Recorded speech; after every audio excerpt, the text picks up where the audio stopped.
Saya betul-betul sangat surprise ya kan. Saya nggak nyangka dan saya kaget dan saya nggak pernah membayangkan ya. Saya baru pulang juga dari ada MOU dengan Grand Sheikh Al-Azhar Mesir kemarin ya, baru pulang. Tiba-tiba saya dapat undangan dari Presiden terpilih Pak Prabowo ya. Saya diminta untuk membantu beliau ya untuk kepemimpinan beliau yang akan datang ya. Membantu di bidang apa Pak? Menteri apa Pak? Jadi menteri apa Pak? Spesifiknya bahas apa Pak? Menteri agama atau apa Pak? Iya, saya kira tidak jauh dari keseharian saya ya, bagaimana supaya kita ini ya nantilah beliau yang akan menjelaskan ya, tetapi alhamdulillah saya merasa I feel I'm nothing ya, tapi kok kenapa saya juga ikut dipanggil, nggak pernah nyangka, nggak pernah bayangkan, saya hanya bekerja secara profesional di bidang saya di Istiqlal dan di perguruan tinggi sebagai dosen dan menghadiri pertemuan-pertemuan keagamaan internasional ya. Nah, akhirnya saya diharapkan bergabung juga untuk membantu Bapak nanti pada periode akan datang. Jam berapa tadi mendapatkan pemberitahuan Pak untuk datang? Iya, saya tadi habis buka puasa ya, jam 6. Saya sedang buka puasa, Pak. Bisa dipanggil Bapak. Ya udah. Yang memberitahu siapa Pak? Siapa yang hubungi Pak? Iya, ajudan beliau. Tadi di dalam menandatangani fakta integritas nggak Pak? Iya, ya mana ya namanya fakta integritas? Ya kesiapan iya, tapi yang jelas bahwa insya Allah ke depan mohon doanya ya bersama-sama dengan teman-teman wartawan dan kawan-kawan yang lain. Mari kita melihat ke depan ya, kesempatan sangat bagus untuk membangun bangsa. Pak, boleh serong ke kanan sedikit Pak? Iya. Oke, saya kira cukup ya. Pak, tapi sebelumnya sudah pernah berkomunikasi dengan Pak Prabowo atau baru kali ini Pak? Enggak, Secara kementerian enggak. Pak? Iya, saya kira ya. Oke, Janan tadi ya. Oke, Ya, saya tadi dipanggil oleh Pak Prabowo.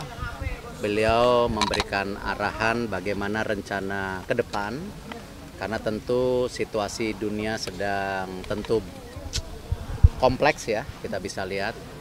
Dan tentu amanah ini ya tadi saya sampaikan akan saya jaga sebaik-baiknya dan saya akan pastikan amanah ini kita sukseskan gitu. Saya pekerja keras, semua tahu, dan saya loyal. Tetapi ya memang situasi tidak mudah ya, kita harus terus dorong seluruh yang tentu diamanahkan gitu. Pak, berarti posisinya Sama menteri seperti yang sama lama. atau Saya rasa itu tupoksi beliau sebagai Bapak Bidangnya Pak, Presiden. bidangnya Pak. Kembali beliau yang nyampaikan nanti. Kalau saya yang penting fokus yang ada. Bilang situasi dunia ini Menlu Pak.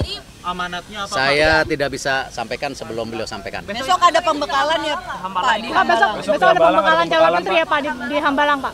Saya belum dapat informasi. Yang pasti besok nonton bola dulu.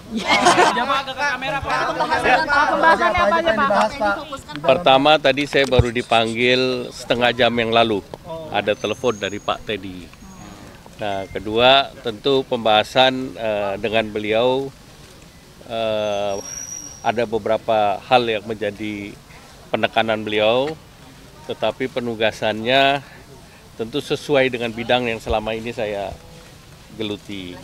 Nah, kalau posisinya nanti diumumkan oleh beliau secara langsung, tetapi beliau menyampaikan tentu geopolitik kan tidak sedang baik-baik saja, geoekonomi juga demikian, sehingga perimbangan antara barat dan timur lebih berimbang. Pak Erlangga tanda tangan fakta integritas juga nggak? Infonya baru semalam ya Pak, tanda tangannya ya Pak? Iya Pak. Pokoknya dipanggilnya baru setengah jam yang lalu. Terima kasih. Saya dipanggil siang hari, dikasih tahu suruh datang sekitar jam 7. Jadi saya datang tadi, kemudian diajak bicara sama beliau mengenai masalah kesehatan. Ya. Jumlah dokternya harus cukup, jumlah dokter spesialisnya harus cukup. Bagaimana pendidikan dokter-dokter dan dokter spesialis ini bisa diperbanyak. kalau masyarakat juga masih kekurangan, bisa nggak belajarnya nggak hanya di dalam negeri saja, tapi bisa juga di luar negeri untuk mempercepat. Beliau juga ingin agar pemeriksaan kesehatan terus ditingkatkan agar jangan sampai sakit masyarakatnya. Kalau bisa kita jaga supaya sehat terus. Beliau juga pesankan ada penyakit-penyakit yang menurut beliau harusnya sudah bisa diatasi di Indonesia seperti tuberkulosis sama malaria. Itu kan harusnya bisa cepatlah dieliminasi, dicari vaksinnya supaya masyarakat kita bisa cepat hilang penyakit ini. Berarti Menkes lagi ya Pak? Lanjut lagi ya Pak? Lanjut Menkes ya Pak? Beliau belum ngomong seperti itu, nanti beliau akan. Ada bahas soal ekonomi atau keuangan nggak Pak? Ekonomi atau keuangan ekonomi Pak?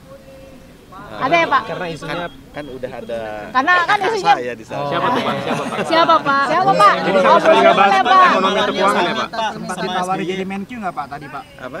Sempat ditawari jadi Menkyu nggak Enggak, tadi Pak? tadi kita ada makanan jadi. Jadi full bahas kesehatan Pak. Kesehatan ya Pak? Bukan bidang ekonomi Pak sama sekali Pak. Cocok dengan Ibu Sri Mulyani aja ya Pak? Oh kan kita duduknya di sebelahnya sama Ibu Sri. Oke, lanjut Menkes ya Pak. Sendiri-sendiri. Sendiri-sendiri ya Pak? Ada apa lagi? Berarti ke depan Pak, TBC berat- jadi fokus ya Pak ya? TBC dan malaria, Malaria. screening kesehatan, dan juga pendidikan dokter dan dokter spesialis. Pak berarti Ada besok Malaria Summit ya Pak katanya Pak. Pak berarti besok ke Hambalang dong Pak? Kenapa? Besok ke Hambalang? Waduh, belum dikasih tahu. Pak, pemanggilan Bapak tuh mendadak juga nggak Pak? Atau Tadi ada sebenarnya perubahan yang mendadak itu Pak? Hari ini saya dipanggil. Jam berapa Pak? Jam berapa Pak? Baru ya? Siang jam 1-an. Oke, makasih Pak Budi. Sampai malam ya. Saya rombongan dikit Pak. Ya boleh Pak, langsung Pak, tadi apa yang dibahas Pak dalam Tadi kami baru tiba dari Wanam, kemudian ditelepon beliau Pak Teddy untuk menghadap Bapak Presiden terpilih. Ada nggak sih soal-soal yang disoroti oleh Pak Prabowo selama berbincang dengan Bapak? Diskusi sekitar pertanian bidang kami. Nanti lanjut ya Pak ya? Lanjut buat lumbung pangan di Merauke ya Pak? Insya Allah doakan.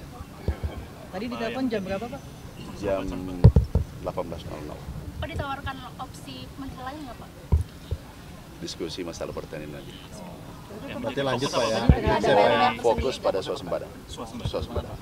Kita harus mandiri pangan, kita memenuhi kebutuhan pangan dalam negeri. Bisa dicapai nggak tuh Pak? Ya. Targetnya swasembada Pak. Insya Allah bisa. Tadi dalam pertemuan dengan Pak Prabowo apakah menyampaikan kesulitan-kesulitan juga Pak dalam mewujudkan swasembada ini? Pasti ada tantangan, ada El Nino, kemudian ada hama, ada kekeringan, ada La Nina. Pak ada bahas Ini tantangan. makan bergizi gratis nggak Pak tadi? Enggak, sekitar pertanian aja. Pemenuhan bahan pangannya Pak? Pemenuhan gimana? Soal impor apa ada pembicaraan? Ditargetkan untuk Atau target swasembada gitu Pak? Swasembada, kemudian optimalisasi lahan, cetak sawah, khususnya Kalimantan Tengah dan Merauke. penugasan atau ngobrol apa aja Bu sama Pak Prabowo?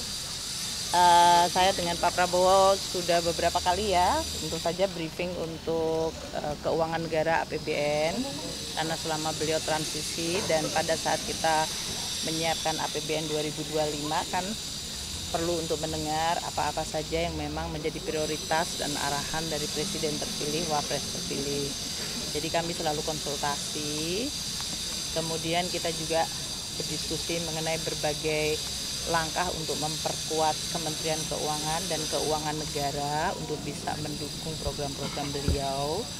Makanya berbagai arahan mengenai pengelolaan dari sisi penerimaan negara, pajak, bea cukai, PNBP, belanja negara untuk kementerian lembaga maupun untuk transfer ke daerah, dan juga berbagai investasi yang dilakukan itu perlu dioptimalkan, ditingkatkan kualitasnya, diyakinkan untuk efektivitasnya, terutama untuk manfaat kepada masyarakat. Beliau perhatian sangat kepada bagaimana dampak APBN kepada masyarakat. Itu menjadi tekanan beliau. Jadi kita diskusi cukup lama dan panjang ya selama ini dengan beliau, dan oleh karena itu pada saat untuk pembentukan kabinet beliau meminta saya untuk menjadi Menteri Keuangan kembali. Bu, kan penambahan nomenklatur ini tentu bakal merombak APBN juga ya. Itu dibahas juga nggak Bu tadi di dalam? Sebetulnya di dalam APBN itu beberapa antisipasi terhadap program-program dari Presiden termasuk dari sisi line up kabinetnya. Itu sudah dilakukan. Kita akan membantu semaksimal mungkin untuk kementerian-kementerian yang mengalami perubahan untuk nomenklaturnya maupun dari sisi pembagian tugasnya supaya mereka tidak membutuhkan waktu yang lama untuk bisa bekerja secara lebih efektif. Itu ya. Jadi kita juga antisipasi. Jadi itu Pak Prabowo bicara tentang Kementerian Keuangan sebagai satu kementerian. Bu, BPN apakah jadi dibentuk, Bu? Badan Penerima Negara jadi dibentuk kan? Lama itu memang banyak yang dititip oleh Pak Prabowo ya. Bu, kamera Bu, kamera Bu, kamera Bu. Enggak juga, kita tetap artinya diskusinya kan enggak cuman malam ini ya, jadi sudah beberapa kali diskusi. Jadi saya rasa yang disampaikan beliau tetap konsisten, jaga keuangan negara, jaga APBN, jaga Kementerian Keuangan, perkuat terutama dari sisi baik penerimaannya maupun dari belanjanya serta berbagai langkah-langkah investasi dan penggunaan keuangan negara. Konsisten beliau selalu mengatakan begitu. Sampai Ibu untuk tadi memberikan jika ada kementerian baru untuk sisi penganggaran kira-kira butuh berapa lama Bu? Tadi kan sempat disebutkan. Ya nanti kita akan berhubungan dengan para menteri untuk bisa membantu semaksimal mungkin dari kami. Dari anggarannya, dari organisasinya, dari penunjukan pejabatnya sehingga program-program yang akan dilakukan sehingga bisa jalan secara cepat. Bu, memastikan jadi Ibu menerima. Ibu tadi sempat disinggung terkait pemisahan Kementerian Penerimaan Negara, Bu. Enggak ada Ibu ya? Berarti Kemenkeu masih satu ya Bu ya? Iya, satu. Terima kasih ya.